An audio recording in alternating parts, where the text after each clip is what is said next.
and welcome to the cooking of the Melert Classic chocolate chip cookies. So here we are in my kitchen, and although I'm not the one that is most well known in my family for preparing this dish, I have picked up a few tips from my brother over the years.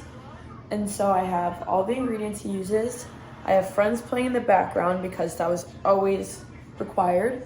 And I'm gonna take you guys along on baking some chocolate chip cookies. So we're gonna start with the mixer.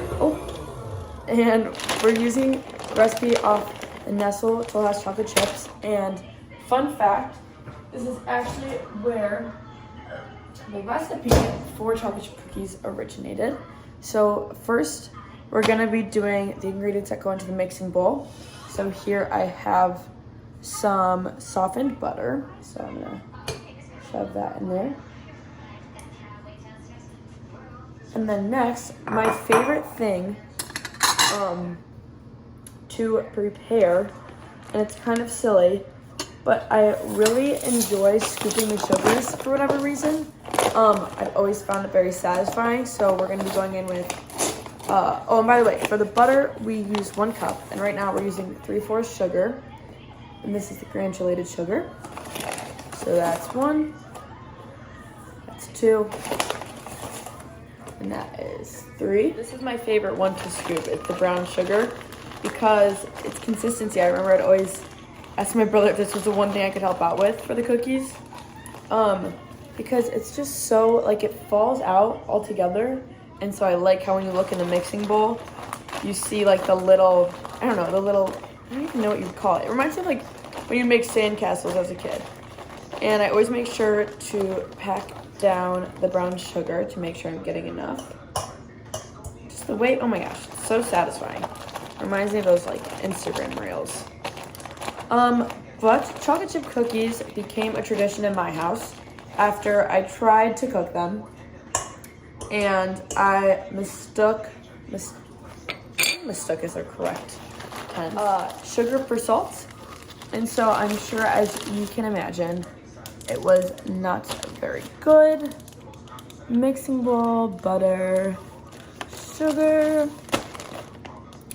Now we just need to add the vanilla extract, and then we can start beating these. So we're grabbing this, and we are doing 1 teaspoon. Yeah, TSP. However, so it is very clear that I am not the best baker in the world, but my brother definitely helped, and by the time he left for college, he had this down to a science. Like, he could whip out a batch of these in literally like 10 minutes. Like, he knew all the ingredients. He didn't have to look at the thing anymore. Nobody could bother him during his time here. And it was just absolutely crazy. So right now I'm mixing all these ingredients in a bowl, and next I'm gonna mix all the dry ingredients. Now we're gonna go in with our flour. So we're doing 2 1/4 cup. But the reason that I picked this dish is because it just makes me feel really connected to my family, and it's delicious. But my brother especially, I am the youngest, and I just had so many countless memories of him just doing it to make us all happy. And it's actually kind of funny, right now is Mother's Day, and I ended up being alone because I was with my family for the first half, and then I had to drive home early from our lake house, so they're all there right now without me. And I'm home alone, and I get really nervous when I'm home alone. But I just love the way, kind of similar to Tisa, like, I can just use baking not only as a distraction, but just to like feel connected to people. And I feel like that happens quite often with my girl, Tisa. So we're going back to the teaspoon, just mix the flour. We're doing a teaspoon of salt. And I used to do this, some people do it over the container, but I just don't because that hasn't proven to go well for me in the past. See, exactly.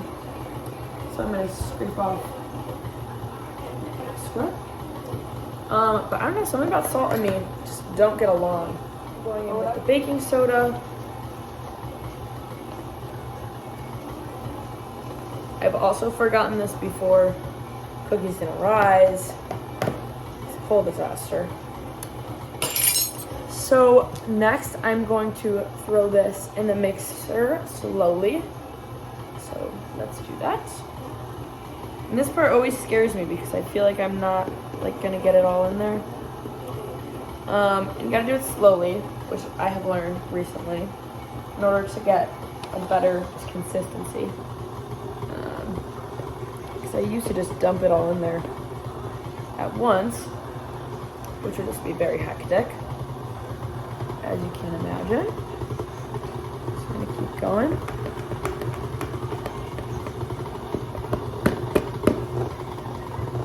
All right, this egg is going in. Gotta do it one at a two.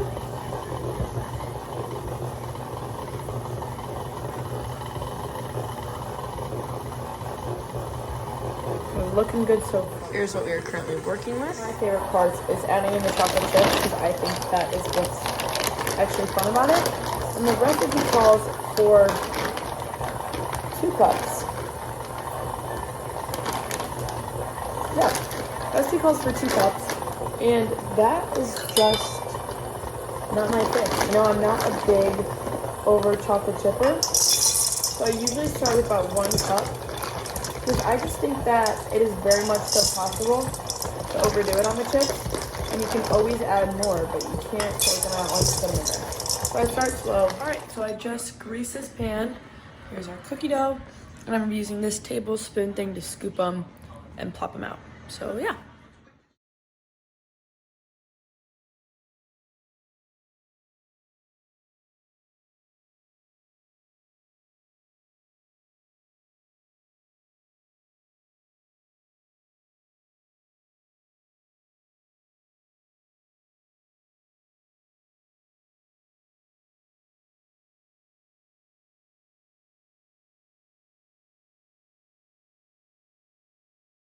Here's what they look like, and I'm going to pop them in the oven for about 10 minutes. So I've taken out most of the cookies. These ones were done first. These ones are still cooling for another minute, and these are finished baking. So this is really the key part of it, getting it off the pan so that it has room to breathe in order for them to be good in the right consistency. We're doing our first taste test. I'll break it in half. Very, very soft.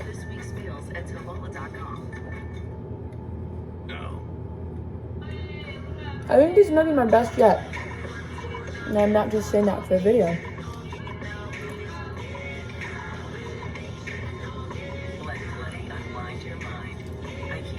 Really good consistency. Good cooking time. I think I got it done.